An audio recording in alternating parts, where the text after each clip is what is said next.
Hey, this is thecanddchannel. I'm Chris. This is MMA for you. I'm going to be doing my predictions for UFC 188, Velasquez versus Werdum, which happens on June 13th. Overall, I'm not totally impressed with the card overall. Main card's actually not that... I mean, the main event and co-main events are good. I'm not too big on the Gastelum versus Marquardt fight. It seems a bit one-sided, at least on paper. Rosa versus Rodriguez, I mean, it could be a good fight, but, like, I don't really know if they're, like, pay-per-view main card fighters yet. Tecia Torres versus Angela Hill, same deal, actually, you know. I mean, I'm all for giving, like, just women's fights in general more main card slots. So it's not the worst, because Torres is at the very least highly ranked. You had Henry Cejudo, who's a blue chip prospect. Albert Einstein Tumenov, who I find to be blue chip prospects on the card. And then you have some, like, you know, Johnny Case is a good prospect. He's someone that has been greatly impressing me as of late. And then you have some, like, other prospects that are, like, not blue chip ones, but decent, you know. Dober, Perez, Collard, Montano. You know, I don't consider Cathal Pendred much of a prospect, to be honest with you. So yeah, like I said, it's good at best. You know, there's some of the fights actually do look kind of fun, though. I can't really see many grinders, which is kind of nice. So you do have that going for this card. There really aren't too many fights that I'd say are just going to be like total grinders. Let's get started. Cain Velasquez fights Fabricio Werdum to unify the UFC heavyweight title. Fabricio Werdum has a 19-5 record with 1 draw, 6 wins by KO or TKO, 9 wins by sub. 37 years old. He's going to be the taller fighter at 6'4" on a 5-fight win streak. He is the current UFC interim heavyweight champion, beating Mark Hunt by a flying knee. He is also one of the top Brazilian Jiu-Jitsu practitioners in the world. His cardio has actually shown to be pretty good. He can go five rounds with the likes of like Travis Brown. He's very strong off his back. He has those long legs. Go for arm bars. Go for other submissions. Sorry, I was getting a drink. So, I mean, he's really good off his back. Submitted failure from his back, of course. And his Muay Thai is greatly improving. Just everywhere, too. His kicks are good. His punches are good, too. He's showing some real pop in his strikes and some good knees. Another thing about Werdum that's very interesting in his fights is that he taunts his opponents a lot of times. He just does these really funny taunts. He'll point at the ground and then, like, to Roy Nelson and, like, punch Nelson in the face or, like, just do other stuff like that. Cain Velasquez, 13-1 record, 11 wins by KO or TKO, 2 wins by decision. 32 years old, shorter fighter at 6'1". He's on a 4-fight win streak, training out of AKA. He is a current UFC heavyweight champion. He last fought in October of 2013. At his best, he has strong cardio. Really strong cardio for a heavyweight, especially by, not just by heavyweight standard, just by any standard.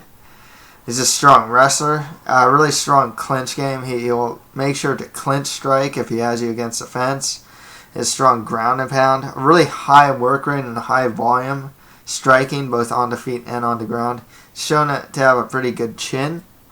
He's real resilient too. He's always pushing forward and very aggressive. The big question really is, are we going to see a vintage Cain Velasquez here, or has all of these surgeries and the time off, how's that going to affect him? I will say this, and I said this about his first fight against Junior Dos Santos and his second. I said after the fight that Cain Velasquez did not look that good. After the first fight, I was just like, there's something wrong here. He looks like he's missing a step. he just seems really sluggish. He just wasn't there.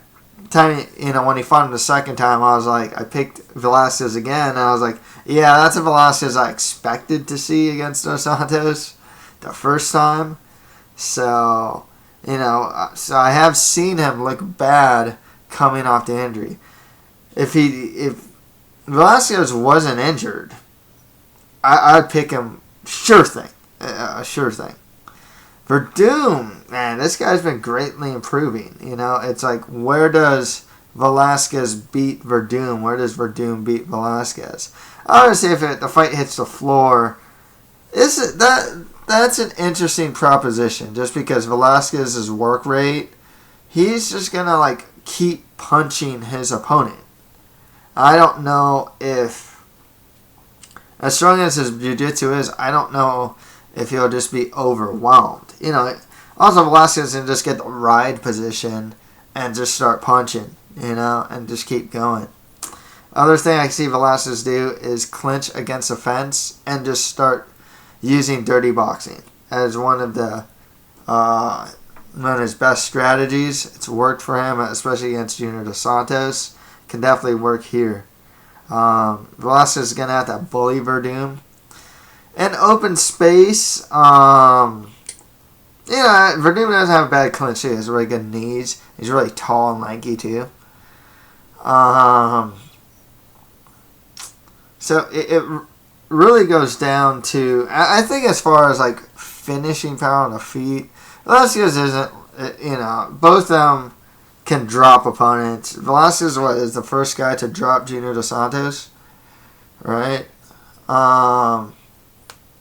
He does take a couple clean hits to my liking, more clean hits than my liking. That's the thing with Velasquez. I'm gonna go Cain Velasquez just because I think he's gonna make it his typical war of attrition. I think he's gonna bully his opponent against the fence, work dirty boxing, grind. On the feet, Velasquez is really good too. He throws in combination, solid stand-up himself. Werdum, though, his stand-up's greatly improving. It's shown to hit pretty hard. Escudero does some great work with guys like Werdum, Dos Santos, and Benil Dariush, jiu-jitsu guys that went into MMA. And of course, there is the big question mark as far as how is Cain Velasquez going to look after just such a long layoff. I mean, October 2013 is the last time he fought, and he's coming off, is that multiple injuries? I forgot. I won't even go so far as to say it might be multiple injuries. With that said, I'll go Cain Velasquez decision here. I think he's just going to wear down Werdum. And as the rounds go on, I can see him just chip away, but not quite finish him. Next fight after that, Eddie Alvarez fights Gilbert El Nino Melendez. Melendez has a 22-4 record, 11 wins by KO/TKO, 1 submission win by strikes. He's 33 years old, training out of Scrap Pack. He is a former Strikeforce lightweight champion. He's got a pretty strong boxer. He uses a jab well. He's a strong wrestler, both offensively, and his takedown defense is really good, actually. He's a strong scrambler as well, if he does get taken down. On top, his ground and pound is pretty deadly. He'll throw punches and elbows. His cardio is good, strong. He's gone 5 rounds before with the likes of Josh Thompson and Masvidal back in Strikeforce, and Benson Henderson in the UFC. He's always pushing forward and has a good chin. Eddie Alvarez, 25-4 record, 14 wins by KO/TKO, 7 wins by sub. Also has 2 losses by submission, 31 years old, training out of the Black Zillions. He is a former Bellator lightweight champion. He's also got some pretty strong cardio. His wrestling's good, both offensively and defensively. Strong in the scrambles. He has a lot in common with Melendez. Both of them actually seem to be more boxing oriented and throw a little less kicks and whatnot. So that should be really interesting to see how the boxing game goes. I do like that Alvarez also punches to the body. One thing about Alvarez that I think is worse than Melendez is Alvarez's stand-up defense is not that good. He is a guy that does get dropped, even by lesser competition at times. He's just a guy that gets hit clean a lot. I don't know if he was dropped by Cerrone, but man, was his leg pulverized by Cerrone. So, tough one to call. They're very similar. But I'm going to go with El Nino here. Some things worry me with El Nino. One, like when Eddie Alvarez can get Melendez to the ground, one of Melendez's big problems when he's off his back is that he will not always in the, slickest fashion. He'll give up his back in order to get back to his feet. And against like Thompson in the third fight, he just kept getting his back taken. So that's going to be problematic for Melendez if Alvarez can get the fight to the ground. It's so tough to see. It's like to say that who's the better striker, really. You know, they seem very equal to me in the wrestling department. I have to say I can't really pinpoint like who's going to take down who and whatnot. I think the only difference maker in my opinion is just that stand-up defense. I just think Eddie Alvarez's stand-up defense, the fact that he has gotten cracked before, does not bode well against a guy who's always going to push forward like Melendez. So, with that said, I am going to go with Gilbert Melendez. I'll probably go by decision here as well. It's that one small difference, really, with Alvarez and Melendez there. Next fight, that Kelvin Gastelum fights Nate the Great Marquardt. Marquardt has a 33-14 record with 2 draws, 9 wins by KO TKO, 16 wins by sub. That's has 3 losses by KO TKO and 2 losses by sub. 36 years old. He's a former Strikeforce welterweight champion. He's only won 1 of his last 5 fights. The one he won was against James DeHuna. He won by armbar. He is a Brazilian Jiu-Jitsu black belt. Not the greatest off his back though. His kickboxing is good, especially if he can get his combinations in there. His wrestling is solid as well. The problem with Marquardt is simple. His chin is deteriorating. He's noticeably slower, and he's just on a decline. It's very obvious. He's been fighting for a long time. He's getting older. He gets his chin cracked a lot more. He's just on the decline. Kelvin Gastelum, 10-1 record. 3 wins by KO TKO, 4 wins by sub. 23 years old. He is an Ultimate Fighter winner. He's moving up to 185 for this fight. He usually fights at 170. Fought Uriah Hall at 185 though. At his best, he's a good boxer. He uses his jab really well. He's always pushing forward. His wrestling is really good too, both offensively and defensively. And he has some strong back control too. He has a really good back take. I am just thoroughly impressed with this guy's back taking skills. I did against sprawled and took the back of Jake Ellenberger and choked him out. Jeez, I forgot the guy he fought. He drops him, takes his back and chokes him out. I mean, the guy is just a really good back taker. With that said, I remember watching Marquardt's fight against Brad Tavares. Tavares was winning with a jab, more or less. Cain Velasquez can keep range with his boxing. I can see him utilizing his jab, using wrestling to keep Marquardt honest. And I can actually see Gastelum getting the finish. Honestly,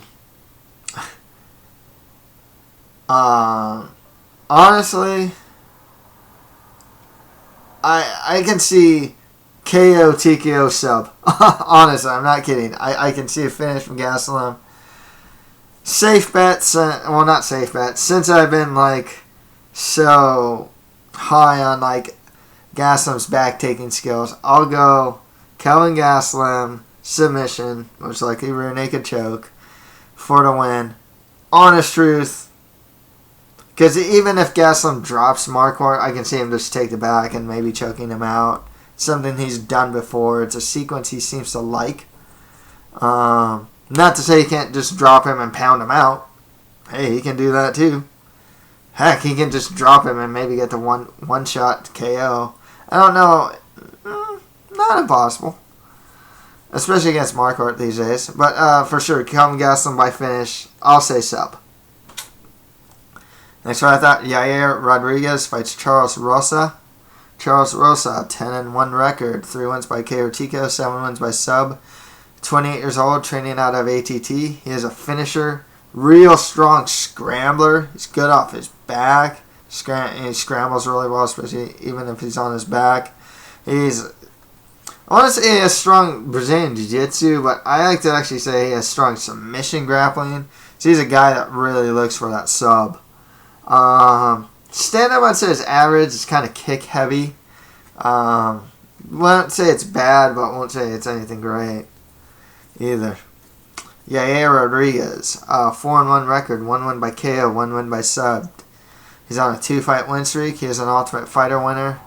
I watched his fight against Morales. Is it Leonardo Morales? That's one where he won the Ultimate Fighter. Morales had the better stand-up. So Rodriguez's stand-up just seemed kind of decent to me. But he was definitely the superior grappler. He even took his back in the first round. With that said, Charles Rosa all the way. Man, just from an experience standpoint, I mean, I got to go with Rosa. If it goes to the ground, I'm going with Rosa. Heck, I'll go with... I underestimate Rosa a lot, by the way. So I'll give him this much, too. Just to show how much I'm not... how I'm actually going to over-exemplify how much I think Rosa is going to win this one this time. I think Rosa can pull guard on Yair Rodriguez, get a scramble, find his way on top, get a scramble, maybe find a neck, and get a front choke. It's just the experience factor is just so much different here. I mean, record-wise, Rosa just has like double the fights, but it just seems like Rosa fights at a higher level. He fights at the UFC level. Whereas Yair Rodriguez, I don't know if he fights on the UFC level yet. He's very much a young fighter. Might be a prospect, like a true prospect. I don't know. At the very least with Rosa, I consider him a prospect. And he's really good on the ground. So I'm going to go Charles Rosa by submission to win this one. Next right after that, Angela Overhill Kill fights Tecia. Or is it Tecia? I go Tecia, the Tiny Tornado Torres. Tecia Torres, 5-0, undefeated record with all 5 of her wins being by decision. She's 25 years old. She's going to be the shorter fighter at 5'1". Trains out of ATT. She has like this, I want to say karate style or taekwondo style stand-up. I'm not distinguishing them really well. But she has a traditional martial arts style stand-up. She will utilize good kicks.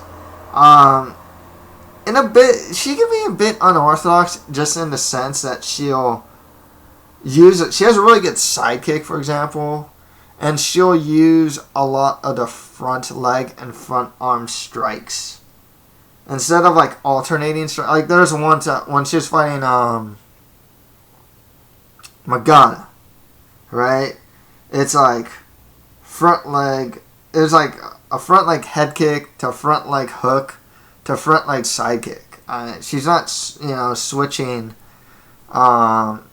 She's not using like the other arm or the other leg. She's using the same leg or the same side. She's not switching sides. That's not stances. Like like left arm, right arm, or like left leg, right leg. Also, when she punches, she blitzes her opponent. She kind of dashes at them and throws a blitzing style strikes. She can end it in a kick as well. Takedown defense is good. Cardio is good. Her problem is she's not a finisher. Angela Hill, 2-0, undefeated record. 1 win by TKO, 1 win by decision. She's 27 years old, taller fighter at 5'3". Some good Muay Thai. Really strong knees. Especially if it gets her opponent against a cage. She's just going to go knee crazy. Her clinch striking's really good. And her overall grappling is improving. Even when she fought like Carla Esparza in the house. I was actually kind of impressed about how difficult she made it for Esparza to really get her game. Because she's really athletic. That's the thing with Angela Hill. Her takedown defense isn't actually that bad, and she can get back to her feet just by being like the better athlete. Tough one for me to call in the sense that I'm actually pretty high on Angela Hill. I actually find her to be a very legit prospect at 115. Win or lose this fight, I think she's going to go on to do some pretty good things in the division. Top 10 potential there.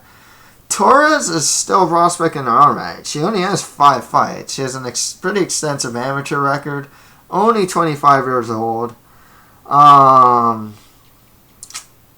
She needs... I don't know what she can do about it. Because she's not going to just start submitting opponents. She also doesn't drop her opponents too. She'll overwhelm opponents. But she doesn't drop him. And even whether it's like lower level or like higher level, she doesn't drop her opponent. She just overwhelms them. But she's not a finisher. And she doesn't really have the striking power to even drop opponents. I don't know what she can do about that either. I really don't. It's like, I've seen her head kick opponents. Like she head kicked Magana. Magana didn't go down, Nonetheless, I'll go with Tecia Torres for the win here. I think, what I'm thinking is this. I think if Hill's going to win, she has to get in close. And I don't think Torres is just going to let her. I think she's going to use movement, blitz, get out, use her sidekick to make the necessary space. And yeah, I'll go with Tecia Torres for the win here. It's just, like I said, I just don't think that Torres is going to be in the range. I can see Torres being in the range she wants to be, more so than like Hill being in the range she wants to be, which is a little closer to like throw her knees and whatnot. So yeah. Tecia Torres by decision here. On to the prelims. Chico Camus fights Henry Cejudo. Chico Camus, 14-5 record with 1 no contest. 4 wins by KO TKO, 3 wins by sub. 30 years old, training out of Rufus Sport. Stand-up's good. He showed some good stand-up against Pickett. His overall grappling's not too bad. He can... he has some decent offensive takedown ability. His takedown defense is a bit questionable, though. I never thought of Camus as that good of, like, a takedown defense. Kung Hyo Kang was able to take them down pretty consistently. And I want to say others have, too. I just totally forgot who. Others have been able to take down Chico Camus as well. Henry Cejudo, 8-0 undefeated record, 3 wins by KO TKO, 1 submission win by strikes. 28 years old, trains out of Fight Ready. I think Roman Salazar trains out of there, and some other guys train out of there as well. He's an Olympic level wrestler with improving boxing and good ground and pound. I see no reason why Henry Cejudo doesn't win this fight. Really, he's gonna be at the very least, if for some reason Cejudo gets beaten up on the feet, and even then, I don't even see that happening, to be honest with you. I see Henry Cejudo just getting those takedowns whenever he wants. like I said, Chico Camus isn't like this superb fighter with like, he didn't have this like superb takedown defense or anything like that. So I can see Cejudo, and the way Cejudo will get takedowns, I mean, they are really nice and really complex too. The ones he does on like Curry also, some of them are trips and whatnot. He has such a variety there. So at the very least, just with his wrestling alone, you should probably be able to beat Camus. One thing that's noticeable about Henry Cejudo, though, is his first 3 fights, or is it 4 fights? First 4 fights were all finishes. First round finishes, if I'm not mistaken. And then all his fights after that were decisions. So, I'm still wondering about Cejudo's finishing ability. I don't think he finishes Camus here, so I'll go with Henry Cejudo by decision. Next about that, Drew Dober fights Efrain Escudero. Escudero has a 23-9 record, 2 wins by KO, 12 wins by sub. He also has 2 losses by submission. 29 years old, trains out of the MMA lab. He is an Ultimate Fighter winner. I'd say stand-up's average, good. What have you, it's, he can strike. He can strike relatively well. He has some pop in the strikes.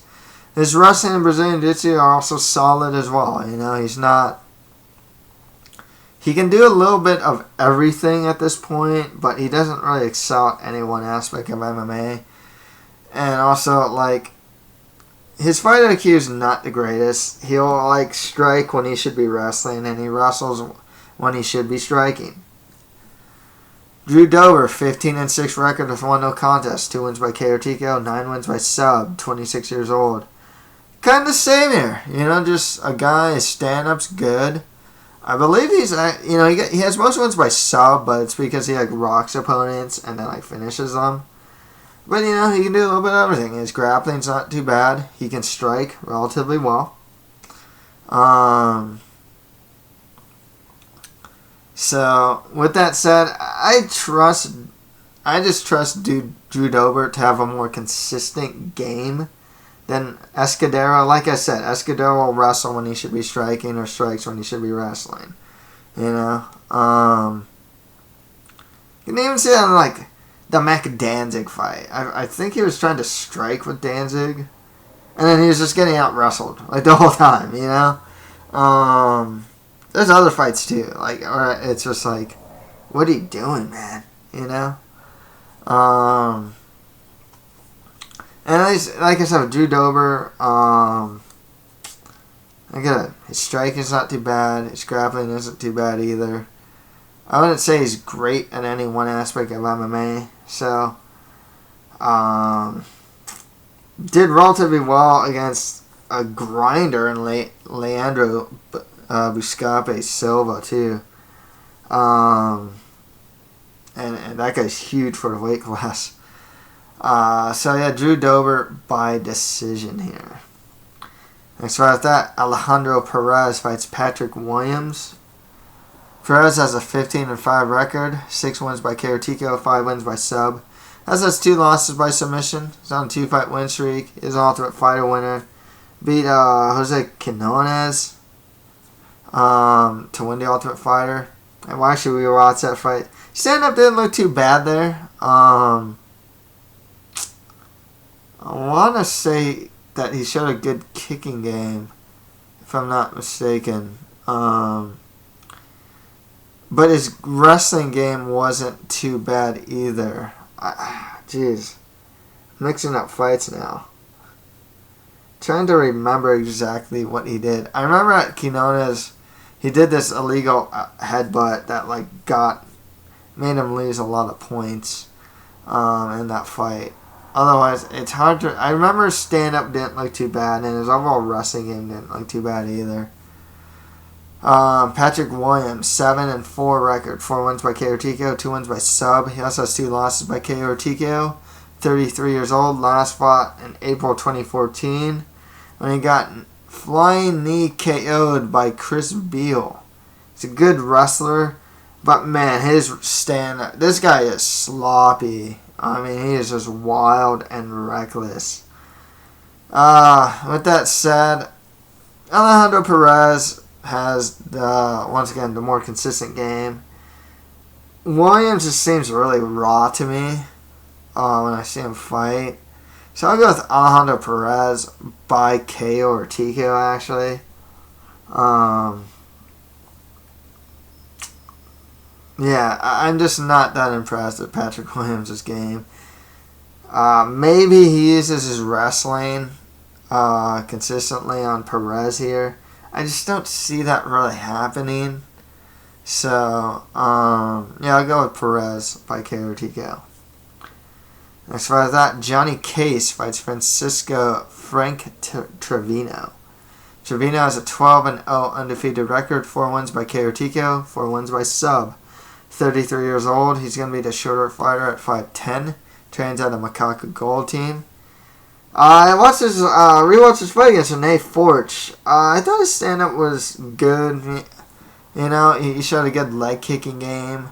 His takedown defense is real questionable, though. I mean, almost every time that, Forch got in on his legs and his hips, I mean, he was, taking down almost every takedown attempt that was going for the legs. Johnny Case, 20-4 record, 12 wins by KO or TKO, 6 wins by sub. That's has 2 losses by KO or TKO and 2 losses by sub. 25 years old. He's going to be a taller fighter at 6'1" on a 10-fight win streak, training out of Alliance. His stand-up's good. It's actually greatly improving. He has a good left hook, too. His wrestling's actually improving, too. In his last fight, man, he was, defending takedowns and just found a decent prospect in his last fight. I totally forgot the guy's name. Found a good prospect and just ground and pounded him to victory. I mean, he pretty much out-wrestled. I remember he, sprawled on the guy a bunch of times, would just, throw him down and, start ground and pounding the guy. Didn't even let the guy breathe. I gotta go Johnny Case here. I'm pretty high on the guy, actually. He just seems to have a good game and seems to have put everything together now. His stand-up's good. It's greatly improved. Strikes more in combination now, too. His wrestling's really improving, and he has good ground and pound.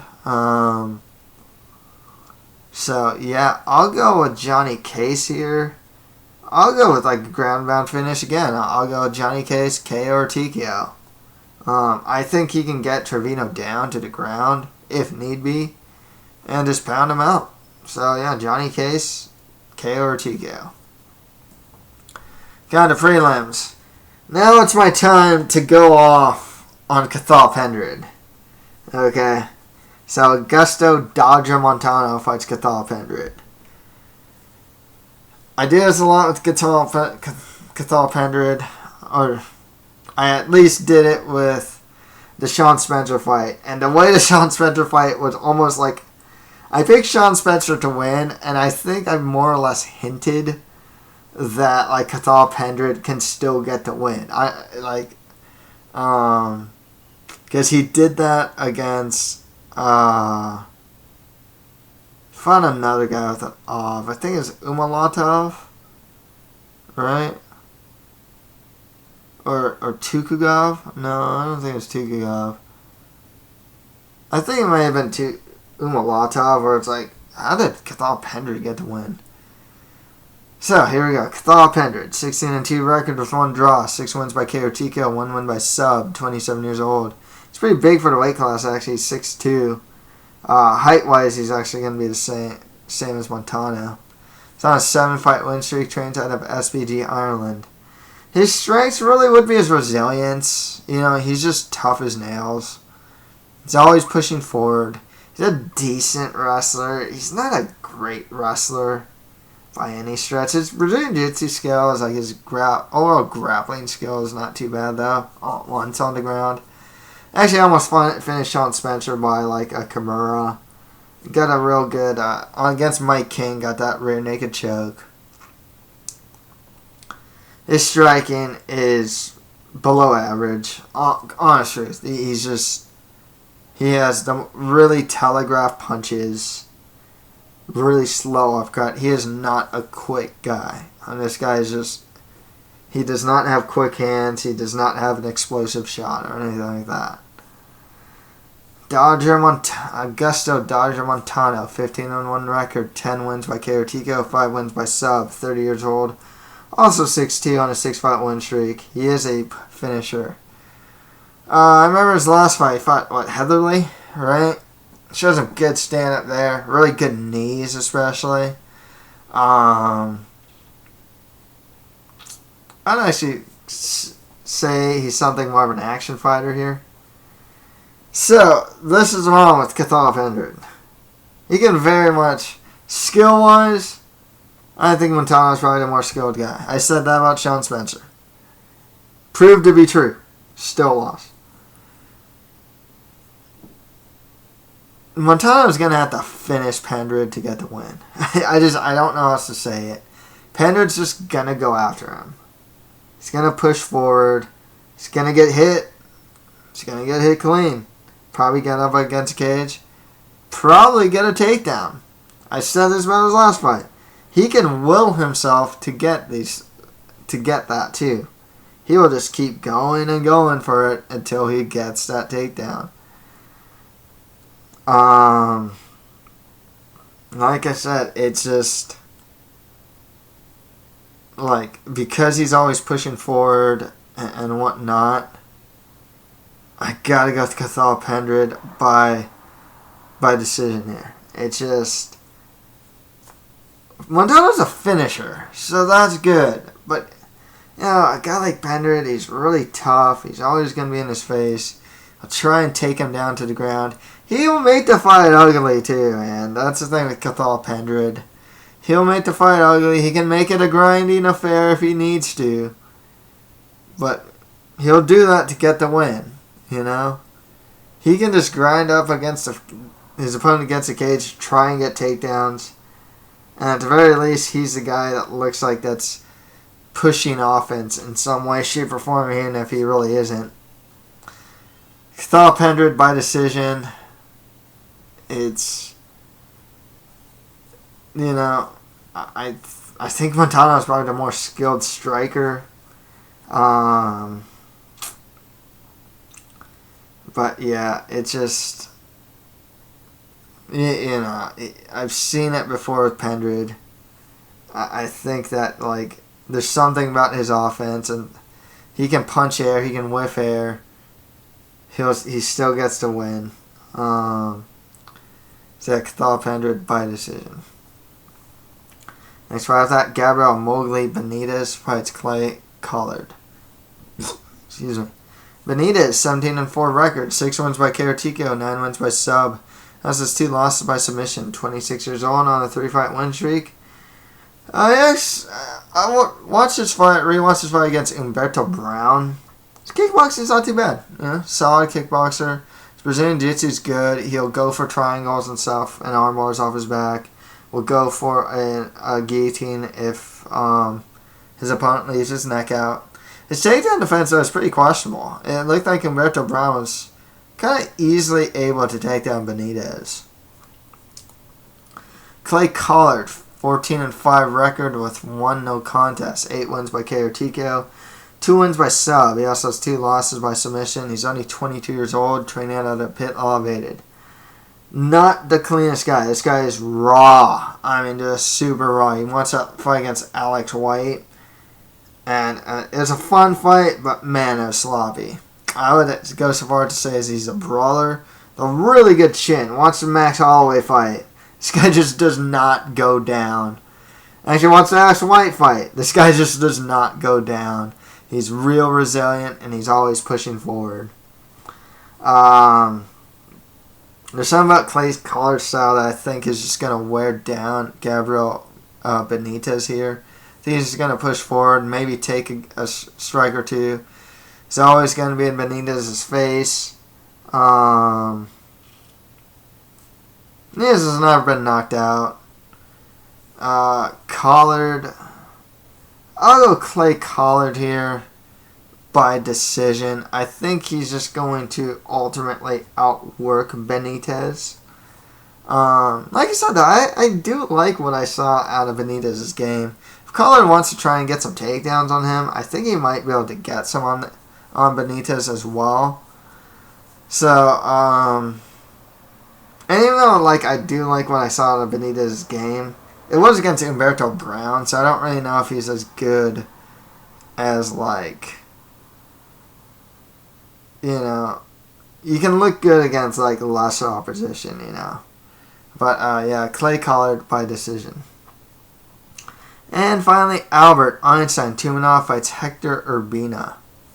Hector Urbina, 17-8 record with 1 draw, 9 wins by KO TKO, 5 wins by sub. He also has 5 losses by KO TKO, 2 losses by submission. 27 years old on a 2-fight win streak, training out of ATT. Actually, I watched his previous fight against Edgar Garcia.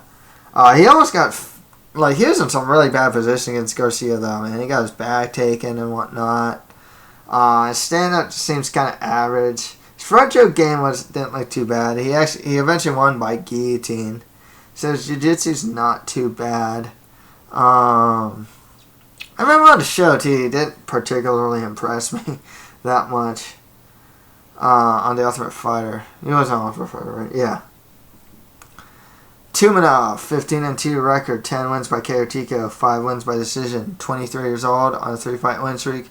Trains out of K Dojo Warrior Tribe. Who else there's like Hussein Halio trains out there is a really good prospect. He's a strong kickboxer, real heavy-handed, strong kicks as well.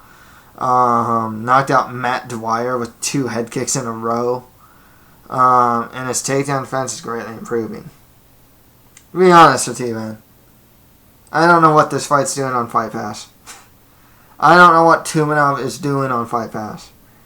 He most recently beat a solid fighter in Nico Musoke. Good fight, too. Real fun fight. I really liked it. You know? My opinion, Tumenov, blue chip prospect. This guy's striking is, in my opinion, elite level. Defensively and offensively. I think this guy is just really good. Heavy-handed guy, and his takedown defense greatly improving. He's already beaten a level of competition that's better than Urbina, so I don't really understand the matchmaking here. Like I said, I think Nico Musoke is better than Hector Urbina. Hell, Matt Dwyer might be better than Hector Urbina. I'm not gonna lie. I think this is a showcase fight for Albert Tumenov. I think this is actually, in a sense, it's just a step down from the opposition that he's already beaten. So Albert Tumenov, and it also doesn't hurt that out of Urbina's 8 losses, 5 of them are by KO or TKO. Out of Tumenov's 15 wins, 10 of them are by KO or TKO. You know, the rest are by decision. I think it's a showcase fight for Albert Einstein Tumenov here. So I got Tumenov KO. TKO or KO.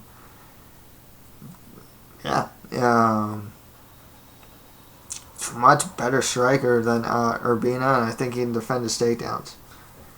So to recap, I got Cain Velasquez beating Fabricio Werdum. Gilbert Melendez beating Eddie Alvarez. Kelvin Gastelum over Nate Marquardt. Charles Rosa over Yair Rodriguez. Tecia Torres over Angela Hill. On the prelims, Henry Cejudo over Chico Camus. Drew Dober over Efrain Escudero. Alejandro Perez over Patrick Williams. Johnny Case beating Francisco Trevino. On the Fight Pass prelims. With the prelims, I believe they're on FX. My bad. Did I say FS1? Well, if I did, I don't remember what I just said. But they are on FX. The Fight Pass prelims now, I got Cathal Pendred over Augusto Montano. Clay Collard beating Gabriel Benitez.